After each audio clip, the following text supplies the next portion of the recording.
Welcome back to the Elemental series of instructional videos. In this video we're going to cover some basic principles of brick wall construction, focusing primarily on brick veneer or ventilated cavity brickwork. Now traditionally brickwork has relied on the thickness of the brick to resist moisture. So brick and mortar is porous, and the thicker the brickwork is, the less likely the moisture is going to ingress inside to the inside face of the brickwork from the out. The same with rising damp or damp coming up from the ground, which was usually stopped from getting inside the house by like a header course or using cut stone or something that was impervious to block the transit of water upwards. Now, the capacity of brickwork today is such that to use that much brickwork is just inefficient use of materials. So in order to reduce the amount of brick needed for construction, as well as to make it just as equally strong, we've gone with what's called a ventilated cavity now.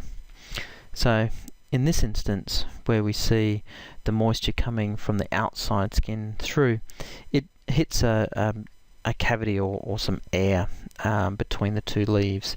Now, any moisture tends to stay on the inside face of the cavity of the outside wall, and if there's actually a lot of moisture, it can then run down the inside face of the outside wall cavity and will be discharged through the weep holes, which are basically the perpends of the brickwork are raked out, approximately spaced every 1200 millimeters, and these perpends give ventilation to the cavity, and any moisture that comes down the cavity is picked up. You can see there's a damp-proof coursing in front of the weep hole, so the water is directed to the outside surface.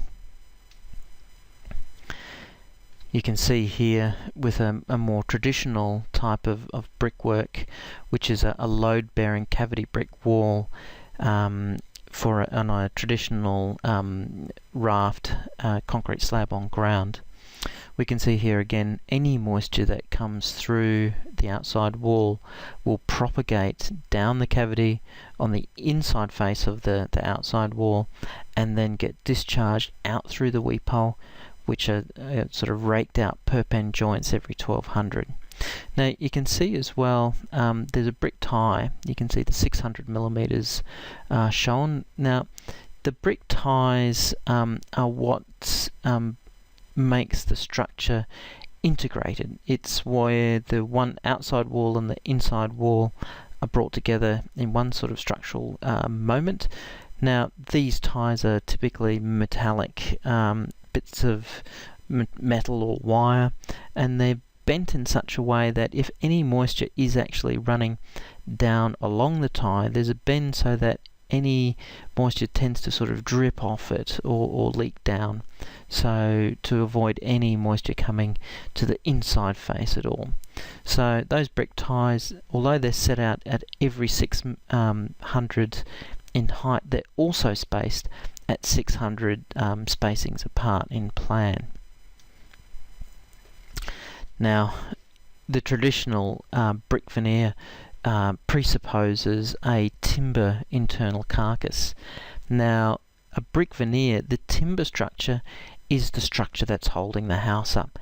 The brick is simply a weathering and decorative layer to it. So same principles apply. The outer skin is slightly porous, and the moisture will come in, propagate down the cavity, and then leave via the weep hole, and the damp-proof coursing underneath it will direct any moisture to the outside.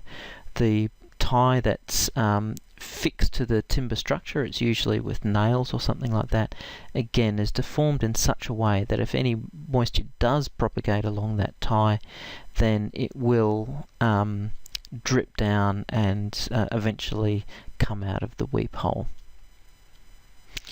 You don't see it too much in Australia, but globally a very sort of traditional or traditional is not the right word, but sort of more commonplace brick veneer construction will also include a level of, or a thickness of insulation as well.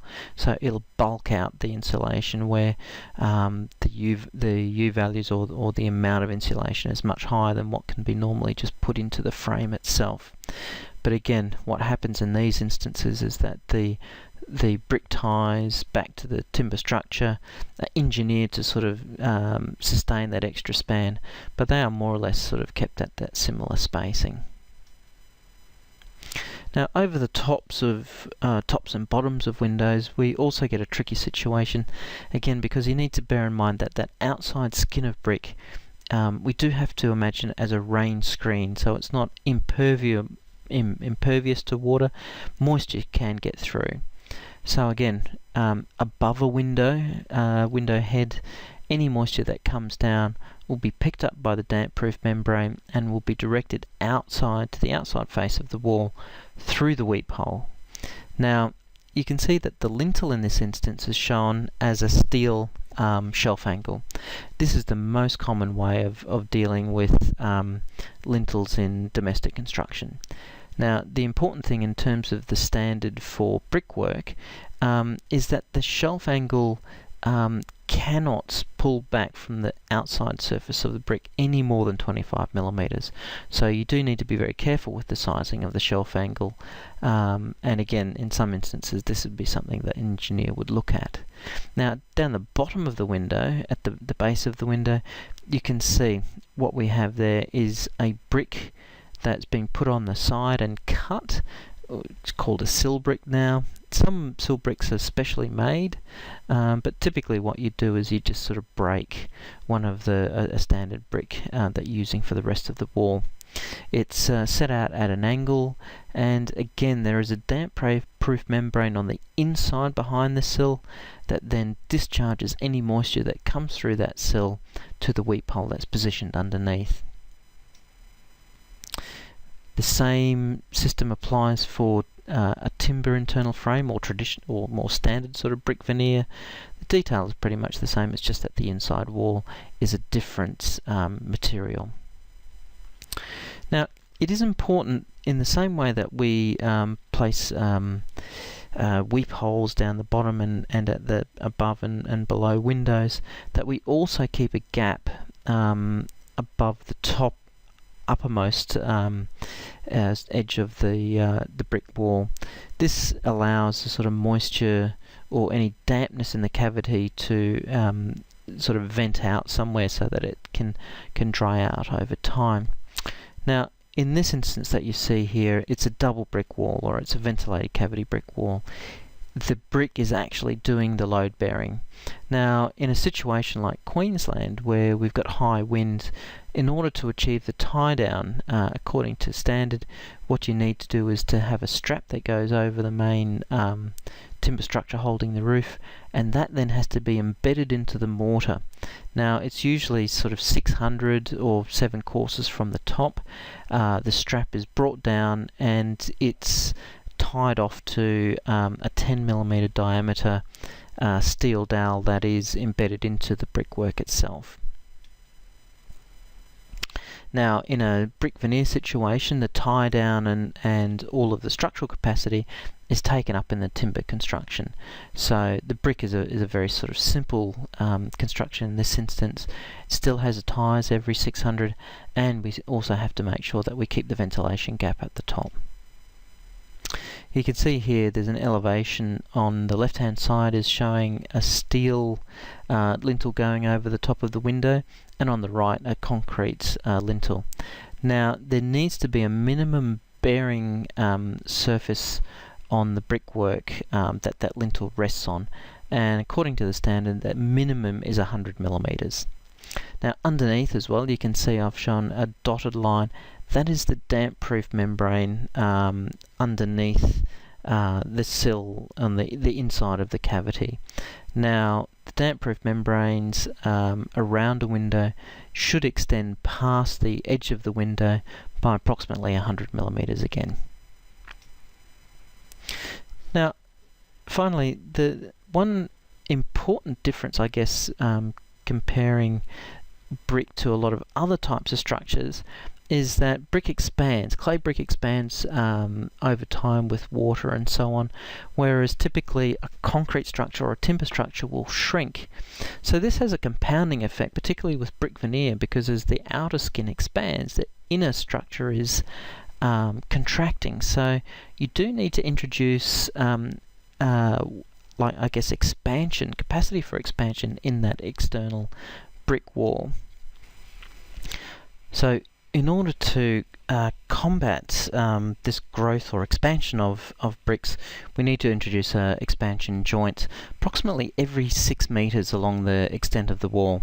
So the expansion joint works by introducing some mechanical fastenings across the joint, but then filling that with an expandable material, usually in a colour that matches the brick or the mortar. Where the brickwork comes up against a solid structure like a concrete column or something, again we need expansion joints in that location as well. So that ends this sort of general overview of brick veneer construction principles. We hope you found this informative and that you'll pick up the other videos in the series. Thank you.